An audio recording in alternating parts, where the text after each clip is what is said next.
अस्सलाम वालेकुम friends, welcome to kitchen with Saima Tanveer. उम्मीद करती हूँ आप सब खैरियत से होंगे। अल्लाह पाक आप सबको अपनी हिफाजत में रखे, आपको सेहत तंदुरुस्ती दे और आपके रिज़्क में बरकत डाले।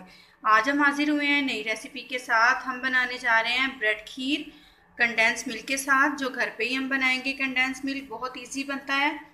चलें जी शुरू करते हैं अपनी इस रेसिपी के बनाने के लिए। हमें जो चीज़ें चाहिए खीर बनाने के लिए, हमें जो चीज़ें चाहिए, ये मेरे पास है 2 टेबलस्पून मैंने चावल का आटा लिया है, 1 प्याली मेरे पास चीनी है, ज़रूरत के मुताबिक पानी लिया है, केवड़ा एसेंस लिया है, वनीला एसेंस लिया है, ड्राई मिल्क पाउडर लिया है मैंने ये छोटा वाला साशे, एक स्लाइस ब्रेड लिया है मैंने जिसको मैंने कटिंग कर लिया है। मेरे पास तकरीबन 1.5 किलो मैंने फुल फैट मिल्क लिया है, उसको मैंने बॉयल कर लिया है।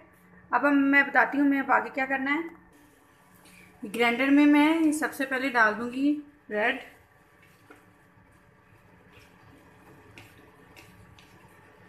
इसी के साथ मैं शामिल कर दूंगी चावल का आटा। यहाँ से मैं ये 2 डूंगी दूध जो है इसमें डाल दूंगी और इसको मैं ग्राइंड कर लूँगी। ये हमारा ब्रेड, चावल का आटा और दूध, इनको मैंने अच्छे से ग्राइंड कर दिया है। अब मैं इसमें शामिल कर दूंगी। इसको हमने अच्छे से मिक्स कर लेना है ताकि इसकी सारी गुठलियाँ ख़त्म हो जाएं। इसको अच्छे से हमने मिक्स करना है, सारी गुठलियाँ हमने इसकी ख़त्म कर लेनी है। अगर आपके पास हैंड पीटर है तो आप हैंड पीटर भी चला सकते हैं।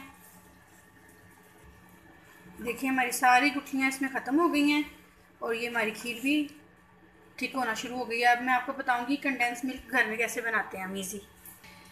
एक पैन लिया मैंने, ये चीनी इसमें डाल देंगे, थोड़ा सा पानी डालेंगे, ज़्यादा नहीं डालना, थोड़ा सा पानी डालेंगे इसमें। ये साशे मैं पूरा इसमें शामिल कर दूंगी।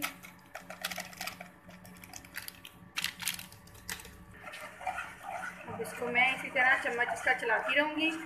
जैसे चीनी मेल्ट होगी, दूध अच्छे से मिक्स हो जाएगा बीच में, इसको थोड़ा सा थिक करेंगे और हम इसको खीर में शामिल कर देंगे। हमारा कंडेंस मिल्क रेडी हो जाएगा, हमें बाज़ार से लेने की ज़रूरत नहीं है, ये हम घर पे ही बना लेंगे। खीर हमारी खुद ब खुद रेडी होना शुरू हो गई है। ये देखिए कितनी जल्दी थिक हो गई है।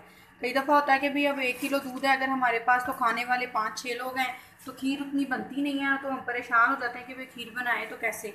तो इससे बेहतर है कि अगर हम इस तरह बनाएंगे तो हमारी खीर ज़्यादा खुद ड्राई भी नहीं होगी, यानी कि सूखेगी नहीं ज़्यादा, और कम ही हम इसमें चीज़ें डालेंगे और बड़ी अच्छी और थिक हमारी क्रीम रेडी हो जाएगी, सॉरी खीर रेडी हो जाएगी।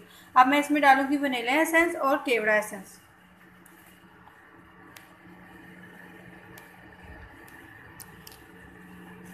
इसमें मैं इलायची नहीं शामिल कर रही, अगर आपको इलायची का फ्लेवर पसंद है तो आप इलायची के दाने शामिल कर दें। कंडेंस मिल्क भी रेडी हो चुका है, ये देखिए।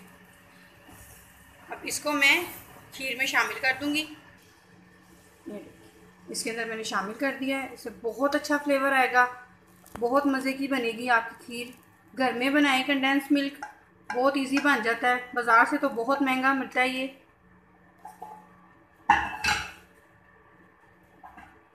इसको मिक्स कर लेंगे, तकरीबन 2 से 3 मिनट इसको पकाएंगे और हमारी खीर रेडी हो जाएगी।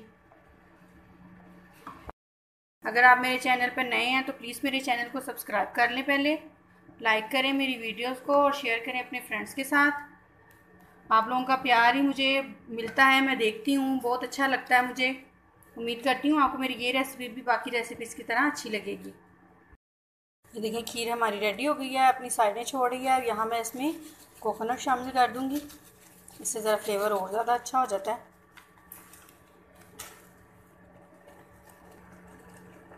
खीर हमारी अच्छे से थिक हो गई है, साइडें इसमें छोड़नी शुरू कर दी हैं, बबल्स आना शुरू हो गए हैं। अब मैं इसको डिश आउट करके फिर आपको दिखाती हूँ। लीजिए फ्रेंड, हमारी मज़ेदार सी ब्रेड खीर रेडी हो गई है, जो कंडेंस मिल्क हमने घर में बनाया है उसके साथ मैंने इसको तैयार किया है।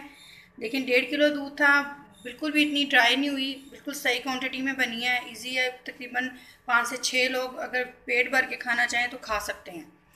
तो उम्मीद करती हूँ आपको मेरी ये रेसिपी भी अच्छी लगी होगी। दुआओं में याद रखिएगा, मिलेंगी नई रेसिपी के साथ। इजाज़त चाहती हूँ, अल्लाह हाफिज़।